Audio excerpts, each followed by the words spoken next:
Hello there, Leos. Welcome to your tarot reading. I am so terribly sorry that this video is so late. I hope it is still helpful for you. I hope you are still finding it, that it resonates. And whatever you're dealing with for this month, I hope that this provides a little bit of guidance for you. So I actually had two messages that came out for you. So I'm going to talk about them in succession, okay? So first of all, when I was shuffling out the spread, it took me a really long time to form like an image, and then once that image came out, the cards started coming out. So what I saw was very distinctly, there's a man, he's driving down like a very mountain, hilly road, okay? It's a 2-lane street, and there are a lot of hills, so he's going up the hill, and he's in this really small, white, compact car. It's a very small car. It looks almost like the 80s in rural America somewhere. It looks like the 80s. So he's like, I can only see the back of the car. And then he goes up the hill, and then as he descends the hill, you see this power plant, okay? And power plants has that insignia that denotes radiation. So there's a power plant. It's white. It's looming in the distance. So it seems like that's his final destination. And then you see him getting closer and closer. The power plant looms larger and larger. It's emitting smoke. And then his car kind of stops at the gate. There's like security. He gets through, gets to the base of the power plant, and he steps out of the car with a full suit and also his briefcase, okay?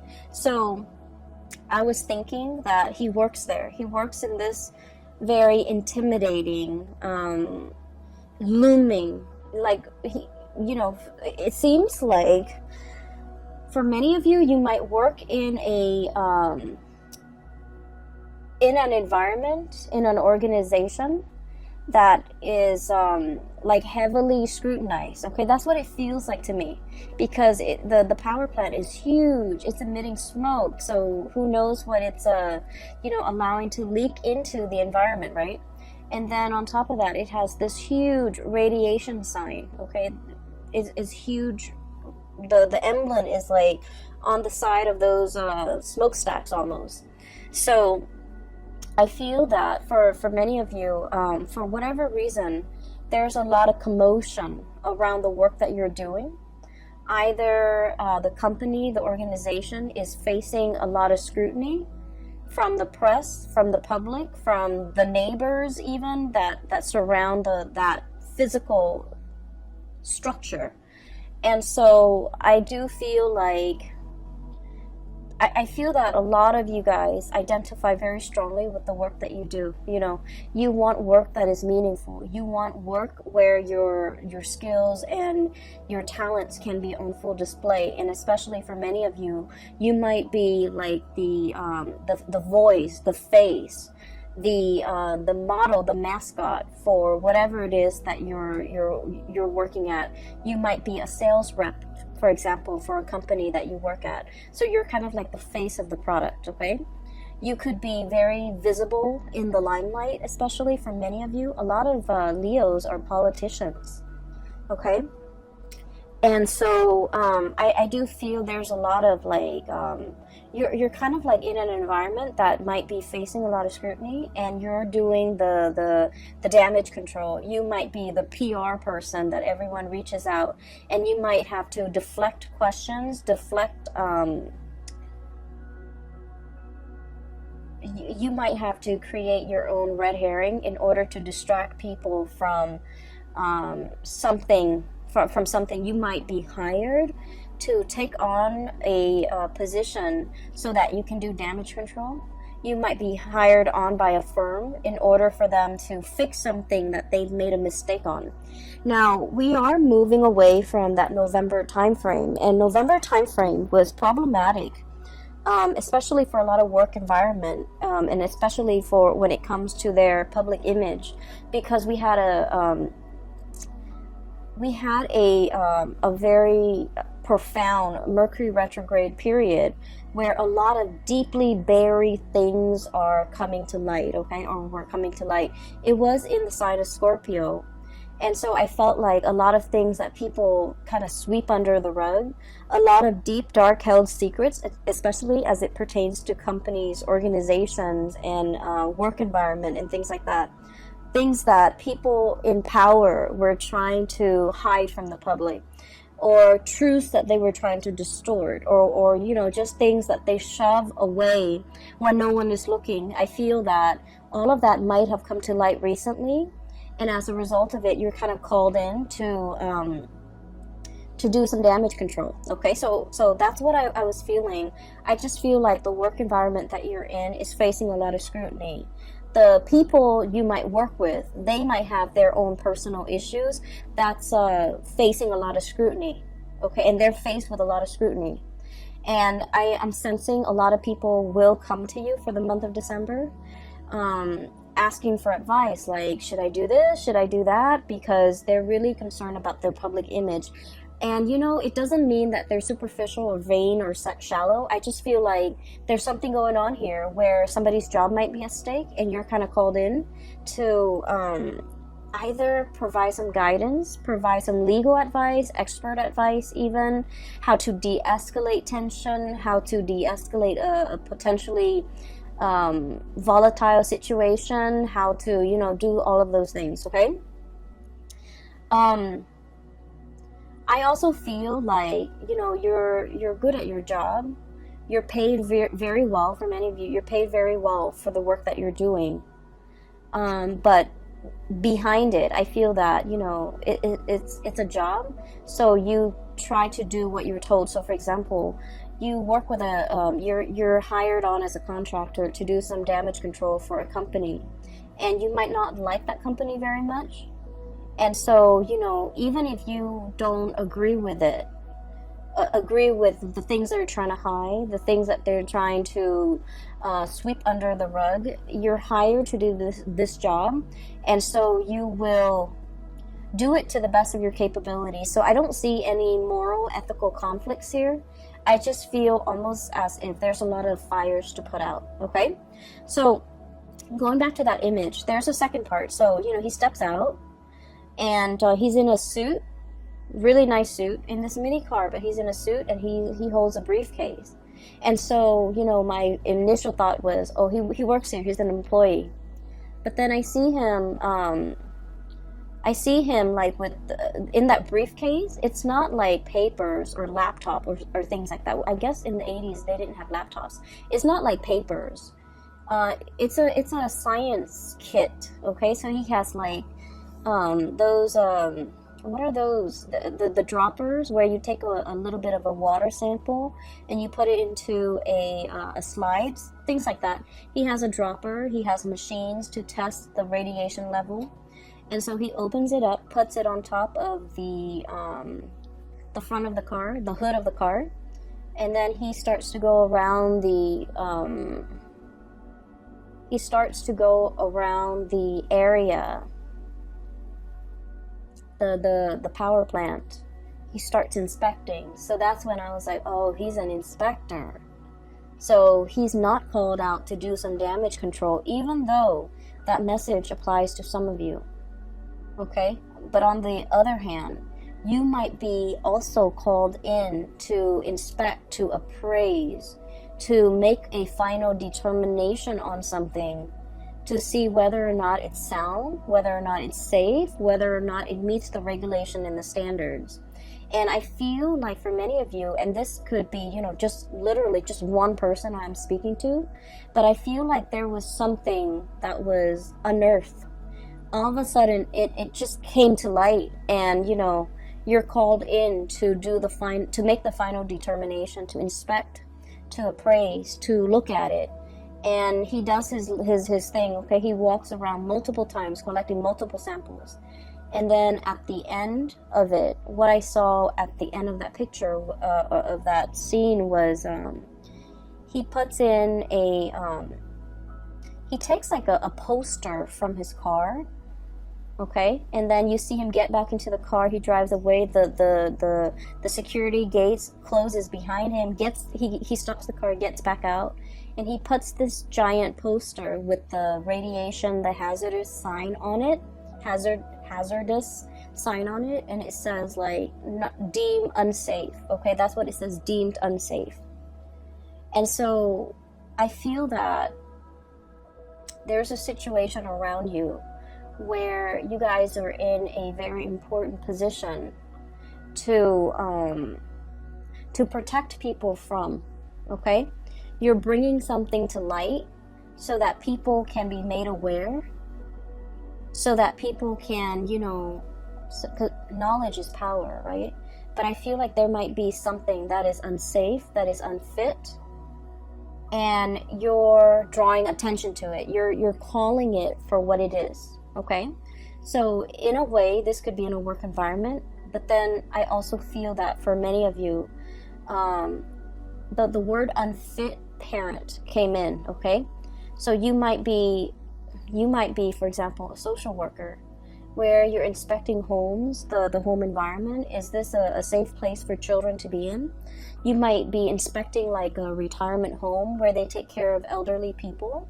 You might be inspecting like a preschool, even a high school. You might be like, you know, one of those superintendents or one of those inspectors, academic inspectors, to make sure something is meeting the requirements, it's passing, you know, the regulations and the codes, and make sure other people are abiding by it, because if they don't abide by it, it can cause long-term negative impact on not only, you know, the people that are involved, but the surrounding area. Hence this power plant, okay? It generates power for the entire area, and if something happens to it, it will affect negatively the entire area in terms of, you know, power surges, or even worse, like chemical spills and things like that. So I feel that you're taking your job very seriously, and you're wielding a lot of power. You're wielding a tremendous amount of power where what you say, what your findings are, what your final determination is, it will affect a lot of people. And I just have to say, Leos, you know, us fire signs were incredibly ethical. We try to always walk down that straight and narrow path, okay? We're humans. We do stray from it, okay? But I do feel that for a lot of fire signs in general, ethics and morality goes a long way. You know, there's always a right and there's always a wrong. And we don't really mix the two, okay? Water signs always know there's a right and a wrong, but they make justifications based on their emotional attachment to a specific outcome. Air signs can rationalize. They rationalize, well, it's wrong in this context, but it could also be right in that context. I feel like for a lot of fire signs, there's a right and there's a wrong, and no matter what the circumstance, you know, the circumstance doesn't justify whether or not something is right or wrong. Those things are not malleable. And so I feel that you are wielding a tremendous amount of power here, and you're doing the right thing, because you understand that by, I guess, succumbing to, you know, pressure, or by not listening to your own sense of morality, it affects a lot of people around you, a lot of people that might not even be family members, that you might not even know them, you know, personally, but it affects their families, it affects their livelihoods, it affects their health. And so you're doing everything that you can to make your final determination on something, possibly to close something down, to shut something down that's not healthy, or to, you know, or to like find justice in a situation, okay? I see a lot of people here where you might be looking at, you know, the way somebody is raising a child, the way somebody is taking care of another person, and you're disagreeing with the way in which they do things. And for some of you, you know, it is the holiday season. We're going to be dealing with a lot of family members. So I do feel some of these issues are coming up in the family unit. You know, it's like, you should have done this as a mother, you should have done that as a father, you shouldn't treat your parents like this. You know, all of those discussions, I feel it's coming into the picture, and I keep seeing like unfit. Somebody's unfit to do something. Somebody is unfit to take care of themselves, or they're not all mentally there, and they have somebody else who's managing their estate, or who's like a power of attorney, and that person is unfit because they're taking advantage of the person who's not able to take care of themselves. So I feel like all of these ethical, moral debates are coming into the picture, and I do see you discussing all of these things with family members in a very passionate manner. I don't see it being like an argument where we're arguing and screaming and slicing each other left and right. I don't see that. I just feel heavy discussions over somebody's qualifications, over somebody's capabilities, over whether or not something is fit, or whether or not the situation needs to be shut down and closed off. Okay, so that's what I'm seeing. And we're 16 minutes into the reading. I just wanted to get that out of the way, okay, because I felt like it's much calmer now. I feel a lot calmer. The power plants, the looming sign, that radiation sign is so strong.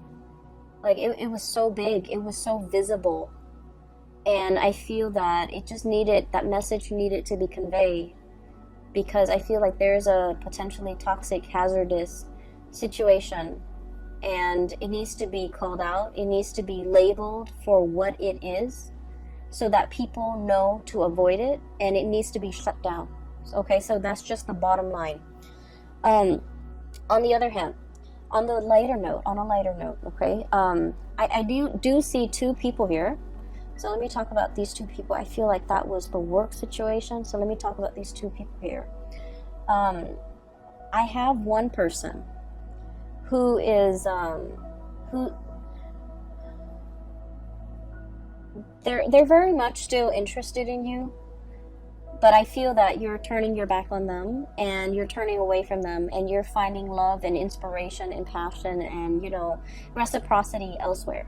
Okay, I feel that you are upset and frustrated with this person, and this person is showing up here as the Knight of Cups. Okay, it seems almost like he's got a blob. It's like a paper bag over his head. Okay, that's what it feels like, doesn't it? So I feel that you are frustrated with this person. I feel that they do a lot of things that frustrate you. I also feel like they're overly affectionate and possibly a little bit needy. And I also feel that they're looking for you, wondering what you're up to, thinking about you, possibly even, trying to reach out to you. And I feel that you respond when you want to, but this person is no longer kind of like your top priority. I feel like once upon a time, the love between the two of you might have been very hot and heavy, okay? Because I do see an energy of like opposites attract. There might be a huge age difference. There might be like a cultural difference. There might also be like, it might be like an interracial coupling type of a thing. But I feel like there's a certain degree of, you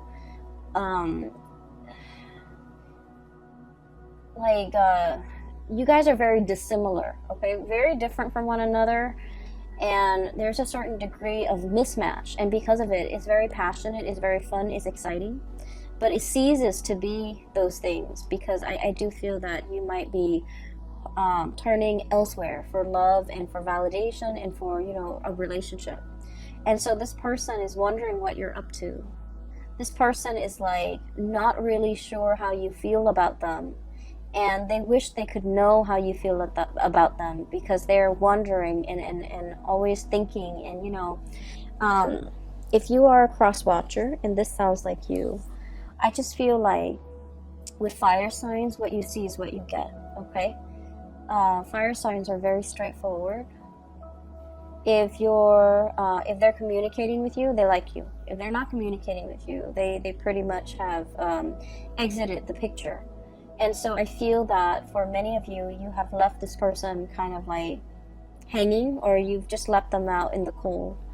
and they might, you know, be bombarding you with messages, but I do feel that your heart is already elsewhere. And then I also feel that for some of you, you might, in like at the end of the day, decide that this whatever you had with this past person, I feel like it was lacking in emotional depth. It was lacking in, like, you know, it's like you talk about one thing and then they don't have an interest in it, so they steer the subject somewhere else. Or they talk about a certain topic and you have no interest in it, and so you just kind of like change the topic. So I feel like there's very little compatibility, and it created a situation where there was no chemistry. There was no emotional depth to the conversation, to the interaction. And when you it can feel to me like it's very time consuming or quite draining to be around this person. Not because they're a bad person, it just feels to me like it requires a lot of effort just to keep the conversation going, because you guys don't have a lot in common. I do feel that they really like you, and I do feel this person is incredibly intelligent, incredibly smart, but they're very smart. Queen of Swords, super smart, okay? Their mind is very sharp. They're very discerning and perceptive, and you know, they're probably like the really book smart type of person, but emotionally they're not very intelligent. And emotional intelligence basically means that we know how to read body language. We know that when somebody is like doesn't want to talk to us, and so we end the conversation. You know how sometimes you have like coworkers who you're super busy, you're at your desk working, right? And they see that you're working, but they keep talking and talking and talking. And you don't want to be rude and tell them, hey, you know, I'm working, get out of here. That's what I mean by emotional intelligence. Being able to read nonverbal communication, being able to pick up on, you know, people's state of being, being aware of your surrounding, looking at people and being able to read facial expressions to know if they're sad, to know if they want to be approached, to know when they want to be left alone. Emotional intelligence. So I feel like somebody here is very incredibly intelligent, but they might lack the emotional intelligence, okay? And so I feel almost like, you know, you could have a bad day and you want to talk to them about your bad day, and they, you know, you look distressed, right? And they should know that. And then rather than letting you vent, letting you talk, they steer the topic away from something that is not even remotely important. And so I feel that it frustrates you, and it hurts you too, to feel that you're not validated, okay? To feel that they're not acknowledging that you've had a bad day. They're not acknowledging your distress. They're not picking up on these cues. And you're wondering, you know, if they care about me, they should be more attentive. They should be more considerate. But I just feel that they're lacking in the ability. It's not the ability to sympathize or empathize. If they're aware, then they would know. They're just lacking in the ability to pick up cues. Hence, this person, it's almost like they've got that plastic bag or the paper bag over their head. They're walking around, you know, not a bad person at all, but they're lacking in being able to know their environment, being able to sense their environment, being able to navigate their environment successfully in an emotional way, okay? So this is somebody that is that doesn't form emotional attachments, and so they're kind of you know, their friendship circle might be very, very small. It might also be quite superficial. They don't have depth to their relationships with other people, and I feel that you're understanding that. I do see you turning away. We have here the Knight of Cups and the Ace of Wands. This pangolin, I guess, with the swan, is turning away, walking away, moving away from a situation. Mainly because I do feel that you need more validation. You need that sense of reciprocity. You need somebody who is a lot more considerate, okay? Like in your eyes, you feel this person is very inconsiderate, but I do sense that you want somebody who's a lot more emotionally available. And so enters this person, and this is the second person here. We have here the Queen of Cups. And I'm not reading the suit as a person anymore, because we have a lot of cross watchers. We have a lot of people with different planetary aspects. And, you know, astrology is very complicated. It's the sun sign, the moon sign, the rising sign. That's like scratching the surface. That's like 3% of what astrology entails, okay? And so by saying, you know, this is a water sign, sun, moon, or rising, I feel that it just glosses over the entire study of astrology. And so I'm going to read it as just, you know, the energy of a person. This is somebody who's a lot more emotionally available, okay? Just emotionally available. You have a strong emotional connection with them. And because you have such a strong emotional connection with them, you start to feel passion and chemistry with them. You start to feel, and I do feel like this person is quite attractive, very beautiful, very attractive. I'm seeing somebody who's like very well dressed, okay? Like they dress really, really well. They look presentable, they look very nice, they smell good, they're always clean. They're made up, so like they could have a lot of not a lot of makeup. There's nothing wrong with wearing a lot of makeup, but I feel like they're dressed to go out. Like every time you see them, they look picture perfect. They're dressed to go out. They take care of themselves. They look great, and they're beautiful and attractive. And you know, they just look clean, and they just look like they know what they're doing. That they know, that they're aware. You know, whereas this person was kind of like fumbling in the dark. This person is very aware. And so you're shifting from the energy of one person who's kind of clueless to another person who's a lot more, I guess, considerate, a lot more attentive, a lot more observant.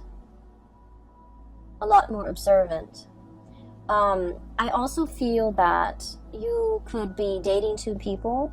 One person is quite fun. The other person, there's a very strong emotional connection. There's strong attraction, but they might be a little bit more on the selfish or the possessive side, okay? So one person might be a little bit more possessive. Like, I didn't mean to say selfish. I meant to say jealous, but selfish came out, so maybe. So selfish, or like they're a little bit more wrapped up in what they want, in their emotions, in what they want, in what they want to hold on to. And I feel like the emotions are very, very intense, okay? This is somebody that, you know, you've dated them for a really short time, and they talk about love. And it's not like they're just blurting it out. I feel that they feel emotions very strongly, and so they want to express themselves. And they're just very honest, very open with how they feel, and they know how they feel at all times. Whereas this person was not like that. They held back. They didn't communicate emotionally. And so this is a breath of fresh air for you. I would urge you, the passion is really strong here, Ace of Wands. I would urge you to slow down. You're kind of like going from one extreme to the other. That's what it feels like to me.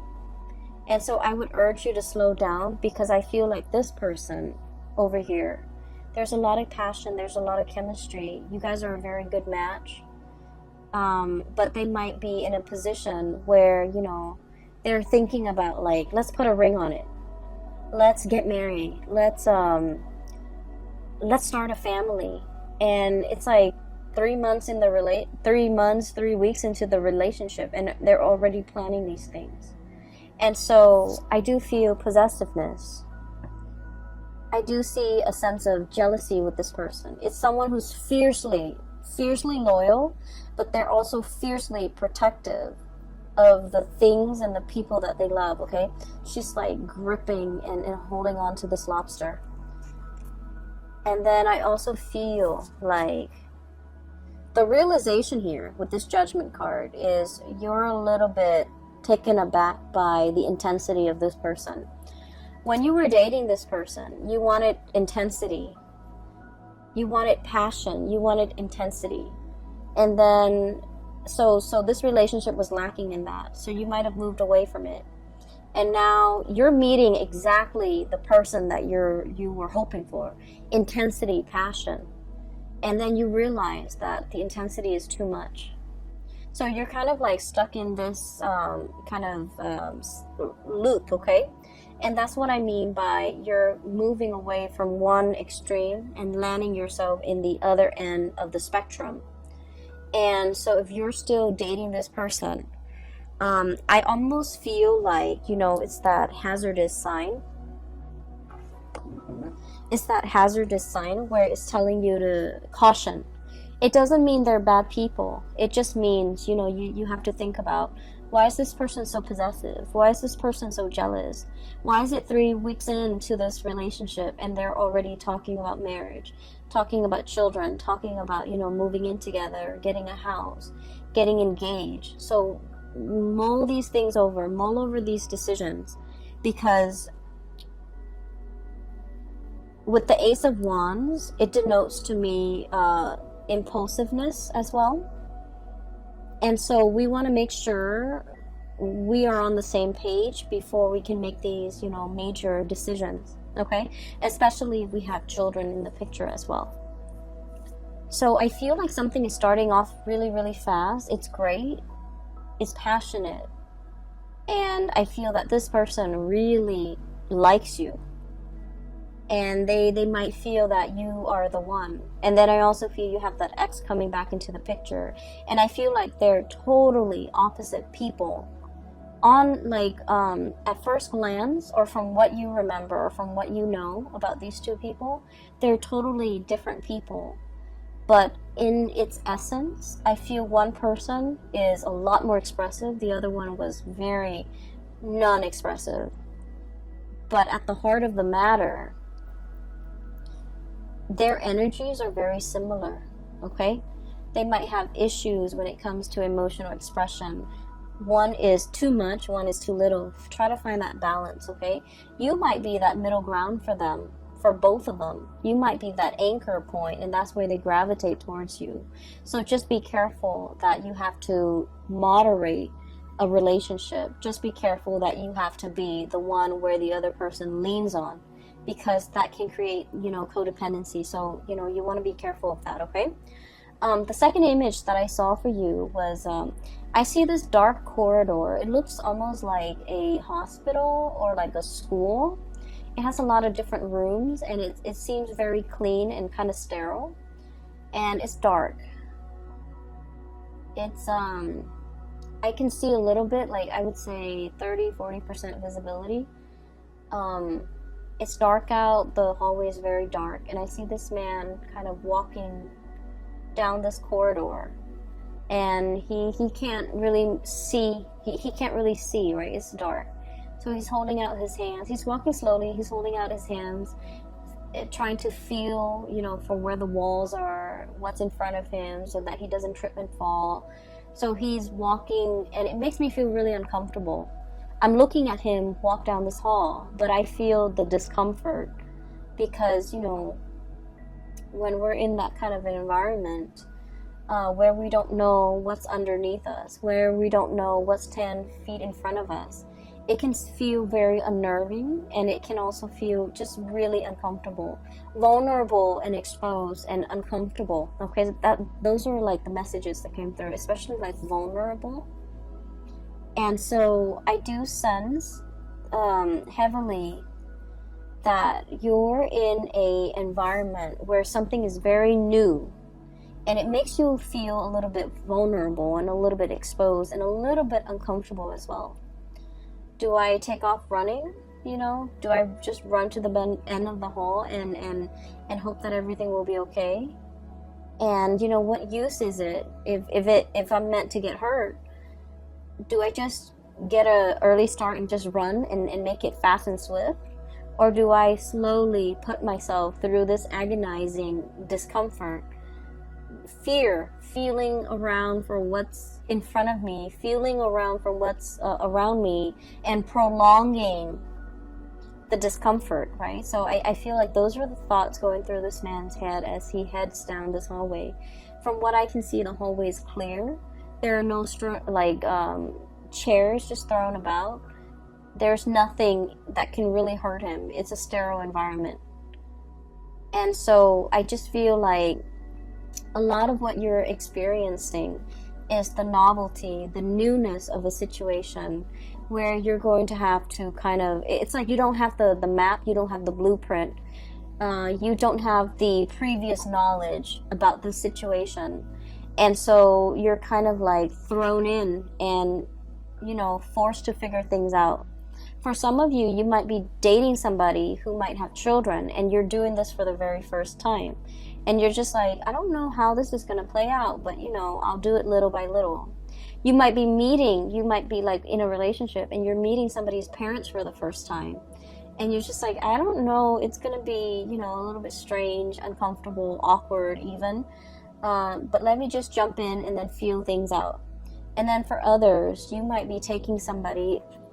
excuse me, you might be dating somebody who is ethnically, culturally very different from you, religiously very different from you, and you know, you've always had like preconceived notions in the back of your mind. It's going to be like this, or they're like this, you know, so and so is like this race, this religion is like this culture is like this. And so you're kind of like nervous about like how to bridge that cultural divide, how to bridge that divide in general with a significant other or somebody that you're dating. And I do feel what's coming through is relationships that are very new, like a budding romance where there's still a lot of chemistry, a lot of getting to know each other, a lot of like, you know, showing your best selves to each other because the relationship is still very new. And new love is always, you know, really sweet, but it comes with it that sense of butterflies in your stomach because you don't know everything about the other person, and you're still trying to figure things out, and you're still learning about each other, and it makes it really exciting. So I feel like this spread is all about that you know, that it's like a fizzy, almost like champagne, sparkling water. It's like that, the fizziness, the fuzziness, the butterflies in your stomach that comes with the territory, that comes with a new job. It comes with a new relationship. It comes with like a situation where you're thrown into an environment that is very brand new to you. You don't have a map. You don't have guidelines. You don't have like a manual for how to do things. All you can do is dig through, you know, your lab kit and, you know, take a little bit of sample here, take a little bit of sample there, take samples, test the parameters, and then reach your conclusion. So I feel like you're in a very good environment to, I don't feel like it's experimentation, but I feel like it's like testing the waters, okay? Testing the waters, navigating this environment so that you can make the final determination, like, you know, is this worth my time? Is this going to work out for me? Is this what I thought it would be? And I feel that you are very pleasantly surprised that what you thought was one way was another. What you thought this person was going to be turns out to be another. Okay, that can be good or that can be bad, but I do feel this sense of like, you know, this fizziness coming through where you're experiencing the joys of the anticipation, the excitement, and the trepidation, all of it. And I feel like it's all surrounding a new situation that you're navigating, and especially a new relationship, okay? I've talked enough about that. So I have the Ace of Wands here, and this is what I saw earlier as you have the stick of power in your hand to change a lot of lives and to make things better for other people.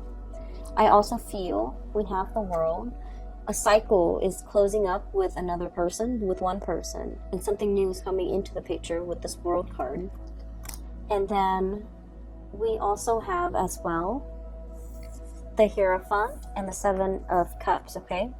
I usually look at this in tandem, like the reading the cards and how they interact with each other.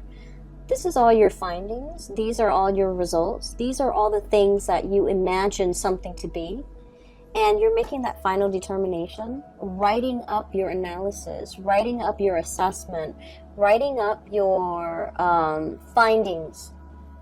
And, you know, people are deferring to your judgment, okay? So the last 4 cards is very much about, you know, the major energies for this year, because we have the Hierophant and the Hangman, which are major arcana cards. So I do sense here a conclusion is reached. People are waiting for your final say, for your final word, for your word of wisdom to tell them whether or not something is fit or whether or not something is a good fit. Okay, so you might even have like 2 potential suitors waiting around for you and asking you to decide. Okay, asking you to decide.